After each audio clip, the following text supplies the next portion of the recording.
Hi అండి. అందరికీ నమస్తే. బమ్మాస్ కిచెన్‌కు స్వాగతం. ఇప్పుడు పకోడీ తిని బోర్ కొట్టిందా? అయితే ఒకసారి పకోడీతోని ఇలా చాట్‌ని ట్రై చేయండి. ఇది చాలా టేస్టీగా ఉంటుంది. ఒకసారి తిన్నారంటే ఈ టేస్ట్‌ని మీరు అస్సలు మర్చిపోలేరు. అంత బావుంటుంది. ఒక కప్పు పచ్చి శనగపప్పు తీసుకొని దాన్ని శుభ్రంగా వాష్ చేసుకొని పప్పు ములిగేలాగా వాటర్ ఏసుకొని 4 గంటలు నానబెట్టుకొని పక్కనుంచుకోండి. చిన్న ఉసిరికాయ సైజ్ అంతా చింతపండు తీసుకొని బాగా శుభ్రం చేసి నానబెట్టుకొని దాన్ని రసం తీసి పక్కనుంచుకోండి. ఆ తర్వాత ఓ 10 ఎండుమిరపకాయలు తీసుకొని బాగా ఫ్రై చేసుకొని ఒక ప్లేట్‌లో తీసుకొని చల్లార్చుకోండి. ఆ తర్వాత దాన్ని మిక్సీ పట్టుకొని పక్కన ఉంచుకోండి.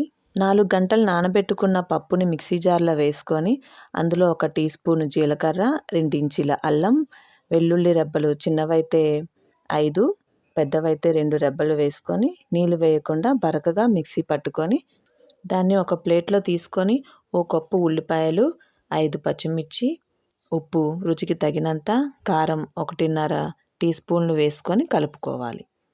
బాగా కలుపుకొని ఆయిల్ హీట్ అయ్యాక చిన్న చిన్నగా పకోడీల్లాగా వేసుకోవాలి. వేసుకున్న 1 మినిట్ వరకు వాటిని కదిలించకుండా కాస్త బ్రౌన్ అయ్యాక మరోవైపుకు తిప్పుకొని గోల్డెన్ బ్రౌన్ అయ్యాక తీసుకొని పక్కన పెట్టుకోవాలి.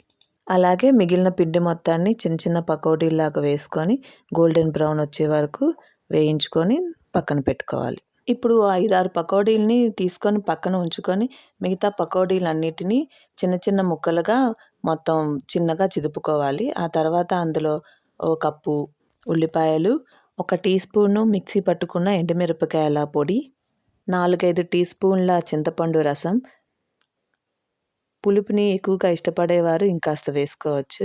పులుపుని అడ్జస్ట్ చేసుకోవాలి. తర్వాత ఇవన్నీ కలిసేలాగా మొత్తం బాగా కలుపుకోవాలి. బాగా కలుపుకొని కొద్దిగా చాట్ మసాలా వేసుకోవాలి. దీన్ని ఇలానే సర్వ్ చేసుకోవచ్చు. కానీ దీనికి ఇంకొంచెం ఎక్స్ట్రా టేస్ట్ రావడం కోసం మన దగ్గర ఇంట్లో ఏమైనా మిక్చర్ లాంటిది ఏమైనా ఉంటే అది కూడా వేసుకొని బాగా కలుపుకోవాలి.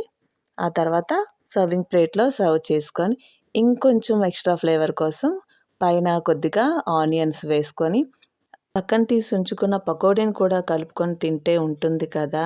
ఆహా!